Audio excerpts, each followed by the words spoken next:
Hi అండి. నేనిప్పుడు శనగపిండి హల్వా చేస్తున్నాను. అందుకోసం 1 కప్పు శనగపిండి, 1 కప్పు బెల్లము తీసుకున్నాను. నెయ్యి ఉంటే చాలండి, ఇంకేం అవసరం లేదు.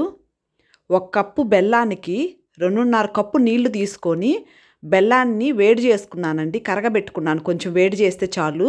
మరీ పాకంలాగా రానవసరం లేదు. ఆ విధంగా నీళ్లు పోసి జస్ట్ వేడి చేస్తున్నానండి. అంతే కప్పు నిండా నెయ్యి తీసుకొని జీడిపప్పు వేయించుకుంటున్నాను. జీడిపప్పు వేస్తేనే టేస్ట్ అండి. జీడిపప్పు, బాదం పప్పు, కిస్మిస్ మీ ఇష్టం అండి. నేనిప్పుడు జీడిపప్పు మాత్రానికి వేసుకుంటున్నాను. శనగపిండి కప్పు తీసుకున్నానండి. అన్నీ సమానంగా తీసుకున్నానండి. నెయ్యి, శనగపిండి, బెల్లము, ఈ 3 ఐటమ్సే చాలండి. హల్వా రెడీ అయిపోతుంది.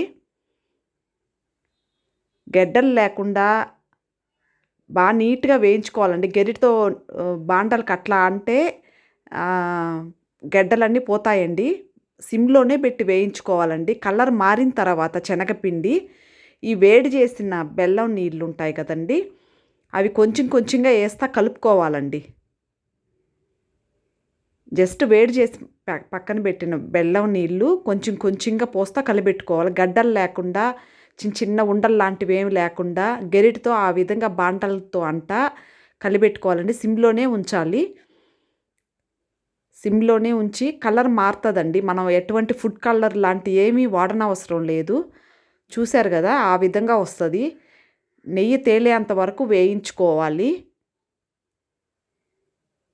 కేకుల్లా కట్ చేసుకోవచ్చు. నేను అట్లనే పెట్టి కప్పులో తీసుకున్నానండి. కేకుల్లాగా నేను కట్ చేయలేదు. మన ఇష్టం, ఎట్లా కావాలన్నా తీసుకోవచ్చు. ఆ విధంగా బాండలకు అతుక్కోకుండా రావాలండి. బాండలకు అతుక్కోకుండా స్మూత్గా నోట్లో వేసుకుంటే కరిగిపోయేటట్టుగా వస్తుంది. చాలా బాగుంటుంది. సిమ్లోనే ఉంచాలండి. బాండలకు అతుక్కోకుండా నూనె తేలేంత వరకు వేయించుతూనే ఉండాలి. కలర్ చూసారు ఎంత బాగా వచ్చిందో. ఇదే విధంగా మనం చక్కెరతో కూడా చేసుకోవచ్చండి. చాలా బాగుంటుంది. దేవుడికి ఏమైనా ప్రసాదం పెట్టాలనుకున్నా అప్పటికప్పుడు 2 నిమిషాల్లో రెడీ చేసుకోవచ్చండి. ఒక చిన్న కప్పు తీసుకున్నాను. ఎంత అయిందో చూడండి.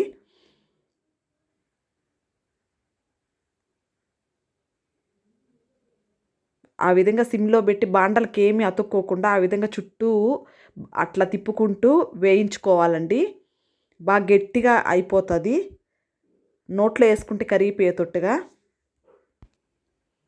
నెయ్యి 1 కప్పు నిండా తీసుకున్నందువల్ల బాండలకు అతుక్కోవట్లేదండి. నెయ్యి కానీ తక్కువైతే మళ్ళీ బాండలకు అతుక్కుంటుంది.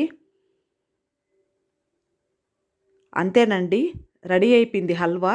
ఆ విధంగా తీసుకొని మన ఇష్టం వచ్చినట్టు గార్నిష్ చేసుకోవడమేనండి. జీడిపప్పు, బాదం పప్పు ఏవైనా. మీకు నచ్చిందనేసి అనుకుంటున్నాను. Thank you for watching.